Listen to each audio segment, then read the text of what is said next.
नमस्कार। सभी लोगों को जन्माष्टमी की शुभकामनाएं, उनके उनके त्योहारों की शुभकामनाएं, चहलुम की शुभकामनाएं। आइए देखते हैं मेरे साथ दो मुहावरे, दो इडियम्स, दो लोकोक्तियाँ।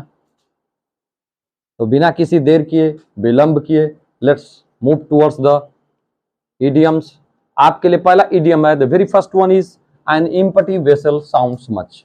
N empty vessel sounds much का मतलब होता है, अगर हिंदी में हिंदी वाले लोग और हमारे हिंदुस्तान में जो हिंदी वाले लोग हैं, इस मुहावरे को थोथा चना बाजे घना बोलते हैं। थोथा चना बाजे घना, थोथा चना बाजे घना। हमारे एंसेस्टर्स ने, हमारे पूर्वजों ने, हमारे देश के लोगों ने जब ये देखा कि कोई चना जब हो, चना के अंदर जब उसके अंदर वर्म लग जाते हैं, कीड़े पड़ जाते हैं, तो चने को खाकर उसके अंदर खोखला हॉलो कर देते हैं, उसके अंदर उसको खोखला कर देते हैं, अर्थात उसके अंदर जगह बना देते हैं, तो वह चना ज्यादा बचता है। अर्थात खोखली कोई भी चीज जो होती है, चना हो या कोई किसी मेटल की बनी चीज या कोई भी चीज होती है, वो ज्यादा बचती है, ज्यादा घना बचती है, नहीं ज्यादा बचती है, और वो घना भी बचती है। वो गिर भी जाएगी, गिरेगी तो भी ज्यादा बजेगी, ज्यादा देर तक बजेगी, बजाएंगे तब भी बजेगी, तेज आवाज देगी।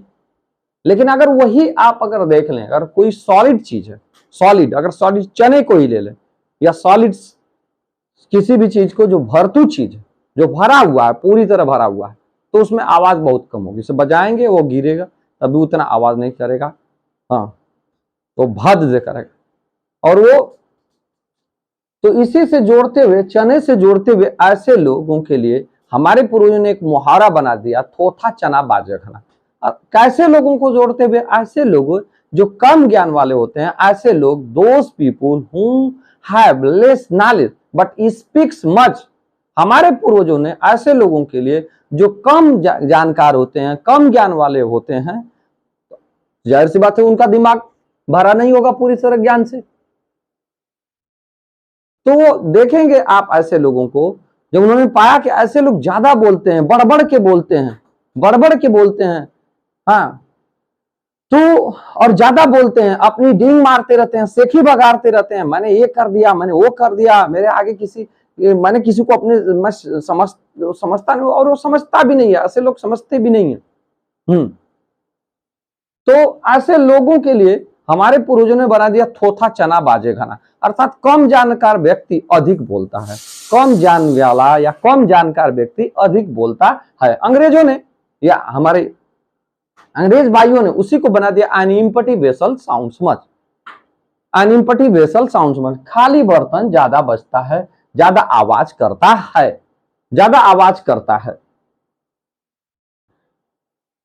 तो इस मुहावरे का अर्थ हुआ, a person having less knowledge speaks much. एक ऐसा व्यक्ति और पर्सनैलिटी और इंडिविजुअल जो कम ज्ञान का होता है, जो कम ज्ञानी होता है, वो अधिक बोलता है। आप वाक्य में प्रयोग देखें, कैसे प्रयोग करेंगे। अगर आप कह दिए किसी को, you are an empty vessel, that sounds much, तुम थोथे चने बाजे घने वाले हो भैया, तुम थोथे चना बाजा घना हो, तो समझ जाएगा कि मुझको ये है, he is abusing me, he is calling my names, वो मुझे गाली दे रहा है, he is commenting, वो कमेंट कर रहा है। अगर उस मुहावरे का अर्थ वो समझ रहा है, तब आप वाक्य में प्रयोग कर सकते हैं इस प्रकार, Mohan is only intermediate pass, Mohan is only intermediate pass, but he speaks all the time and बोस्ट्स of himself. लेकिन वह हमेशा बात करता है, he speaks all the time, वो हमेशा बात करता रहता है, हमेशा बोलता रहता है, and boast of himself, और अपनी सेख ही बगाड़ता रहता है। like a scholar, आप जोड़ सकते हैं, like a scholar, like a well educated person or highly educated person, it is rightly said that an empty vessel sounds much। सही कहा गया है थोथा चना बाजा बाजे घना। इस तरह आप वाक्य में प्रयोग कर सकते हैं। Now moving to the second one, a figure among ciphers. इस वाले को देख लेते हैं। ए फिगर एमंग साइफर्स का मतलब होता है अंधों में काना राजा।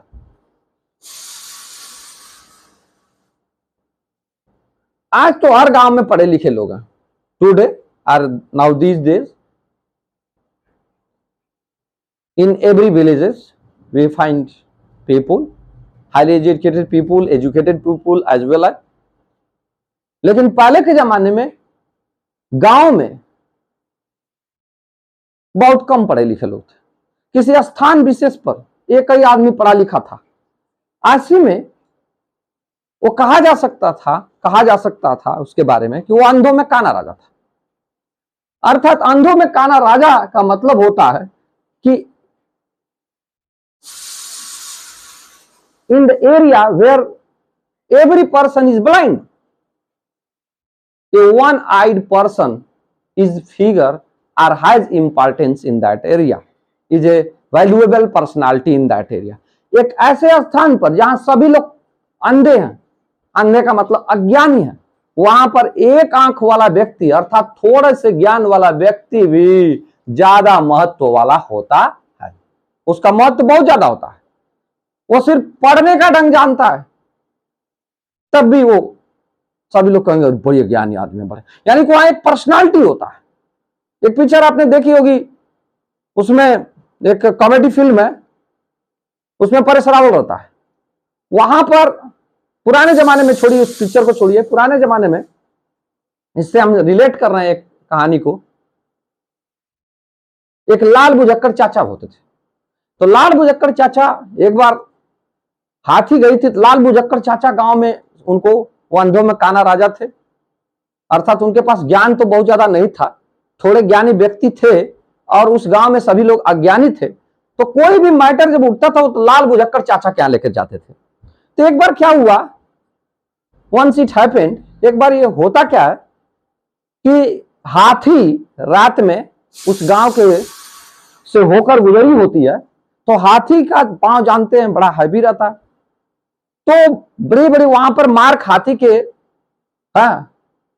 वहां पर फुटप्रिंट बन गए जमीन पर, जमीन खुदी हुई थी और पूरा हाथी लोगों ने देखा नहीं था। People did not see even elephant, हाथी देखा नहीं था उन्होंने, they did not see elephant, an elephant, हाथी को देखा नहीं था, इसलिए कि हाथी के बारे में वो जानते नहीं थे। So they did not know about the elephant, about the footprint of the elephant. तो सुबह जब हुई, in the morning, early in the morning, when people went to pass stool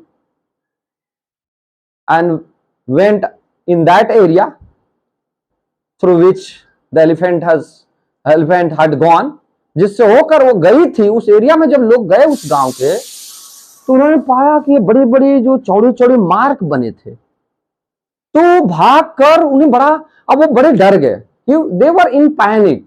वहां पूरा भीड़ इकट्ठी हो गई, पूरा गांव इकट्ठा हो गया। Everybody went there,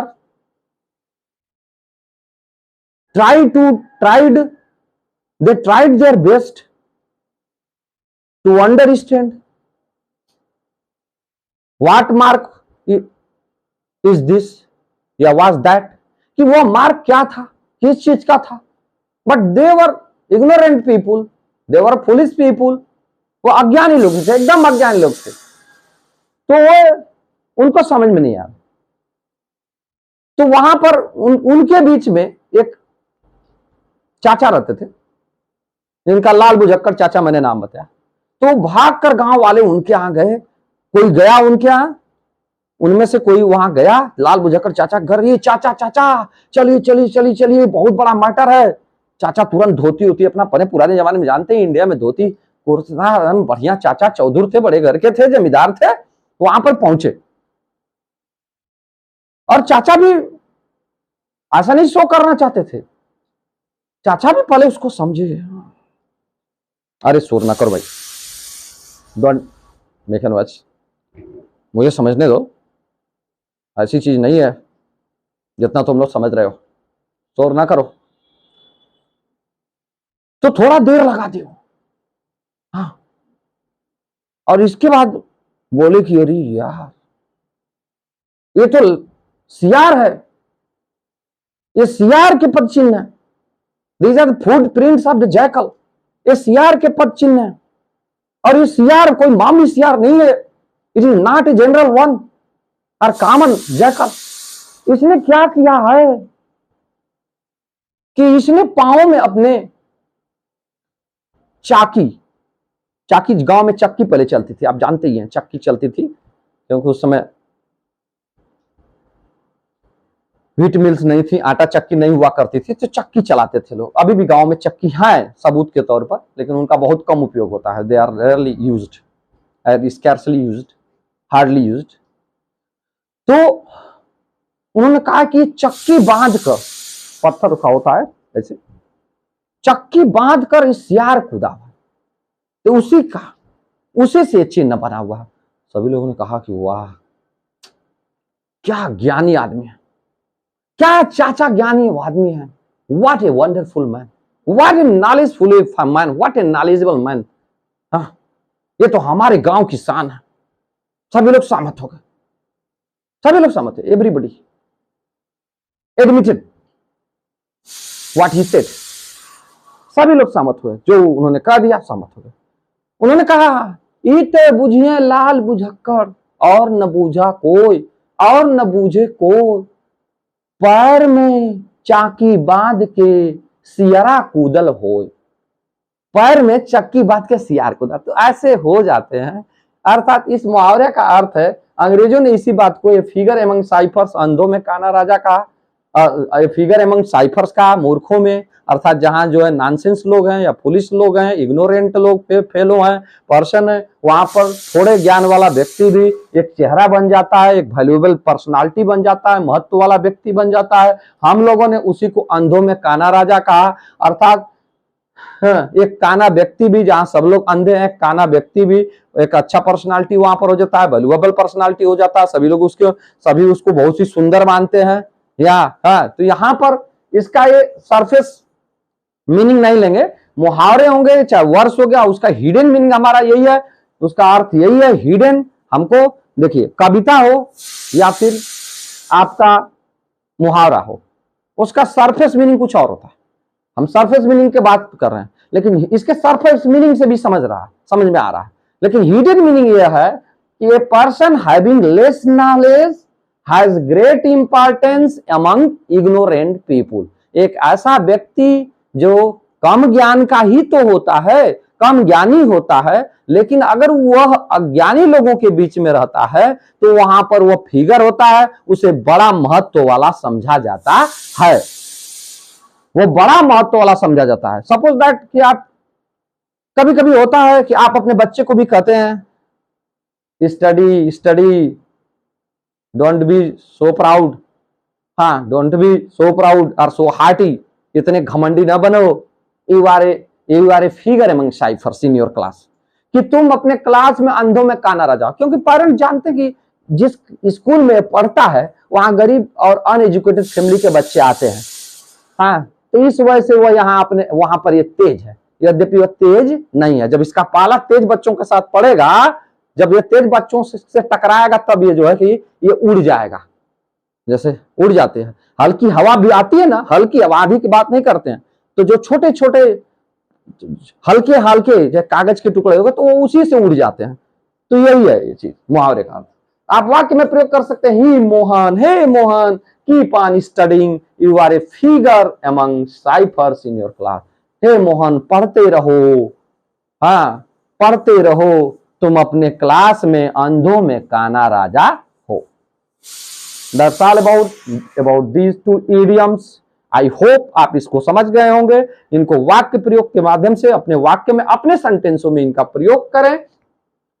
just use these two idioms, phrases in your sentences and make them more understandable.